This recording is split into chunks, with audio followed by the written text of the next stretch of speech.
Hi friends, one corner में आप सबका बहुत बहुत स्वागत है। आज हम बात करेंगे एक ऐसी अभिनेत्री की जो अब हमारे बीच नहीं है।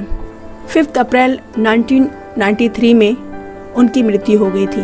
महज 19 साल की थी जब उन्होंने इस दुनिया को अलविदा कह दिया था और अब करीब 28 साल बाद भी हम उन्हें भूल नहीं पाए हैं। इसकी सबसे बड़ी वजह है उनकी खूबसूरती और उनके द्वारा निभाए हुए किरदार। वे बेहद खूबसूरत अभिनेत्रियों में से एक थी। उनका अभिनय लोगों को अपनी तरफ आकर्षित करता था। जी हाँ, हम बात कर रहे हैं अभिनेत्री दिव्या भारती की। आपको बता दें, महज 14 साल की थी जब उन्होंने फिल्मों से अपना रिश्ता जोड़ा था।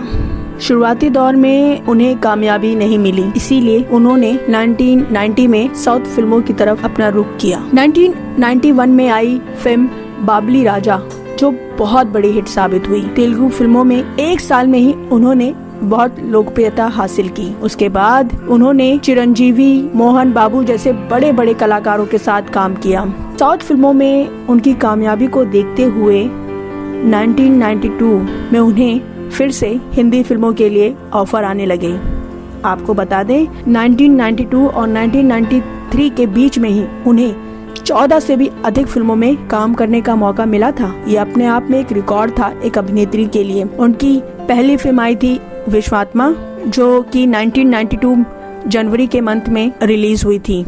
इस फिल्म का गाना 7 समुंदर पार बहुत बड़ा हिट साबित हुआ था। और ठीक उसके बाद फिल्म आई शोला और शबनम, जिसमें उनके साथ गोविंदा नजर आए थे। फिर आई उसी साल 1992 में फिल्म दीवाना, शाहरुख और ऋषि कपूर के साथ। ये शाहरुख की पहली रिलीज थी हिंदी और दिव्या भारती की एक ही साल में तीसरी हिट थी। अब किसी को भी कोई शक नहीं था कि वह अगली बड़ी स्टार होंगी और ऐसा ही हुआ। आपको बता दें, शोला और शबनम की शूटिंग के दौरान ही उनकी मुलाकात साजिद नाटियाड वाला से हुई थी और जल्द ही उन्होंने शादी कर ली थी। हालांकि इस शादी के बारे में ज्यादा लोग नहीं जानते थे उस दौरान। उनके साथ काम करने वाली अभिनेत्री आशा जुल्का ने एक इंटरव्यू में बताया था कि वो बेहद हंसमुख लड़की थी।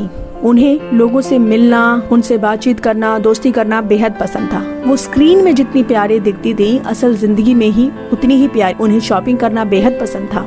उनका स्वभाव ऐसा था, कोई भी उनकी तरफ आकर्षित हो जाए। दिव्या भारती के परिवार वालों ने एक इंटरव्यू में बताया था कि क्या हुआ था 5 अप्रैल 1993 में। उन्होंने बताया था कि दिव्या अपने दोस्तों के साथ पार्टी कर रही थी और ठीक 10 बजे वो वापस अपने मुंबई के वर्सोवा वाले फ्लैट में, जहां वो 5वें मंजिल में रहा करती थी, वहां उनकी बालकनी से गिर गई थी। बालकनी से गिरने से ही उनकी मौत हो गई थी। ये खबर पूरी इंडस्ट्री में आग की तरह फैली। मौत के बाद उनकी 2 फिल्में रिलीज हुई थी, रंग और शतरंज, जो कि बहुत बड़ी हिट साबित हुई थी। रंग में उनके साथ नजर आई थी अभिनेत्री आशा जुल्का। आशा जुल्का ने एक इंटरव्यू में बताया था कि दिव्या की मौत के बाद एक बड़ी अजीब सी बात हुई थी। कुछ महीनों बाद जब हमने रंग का ट्रेलर लॉन्च किया था और ये ट्रेलर फिल्म सिटी में लॉन्च किया जा रहा था, जैसे ही दिव्या स्क्रीन पर आई तो स्क्रीन ही गिर गया। वो हम सब के लिए अजीब था।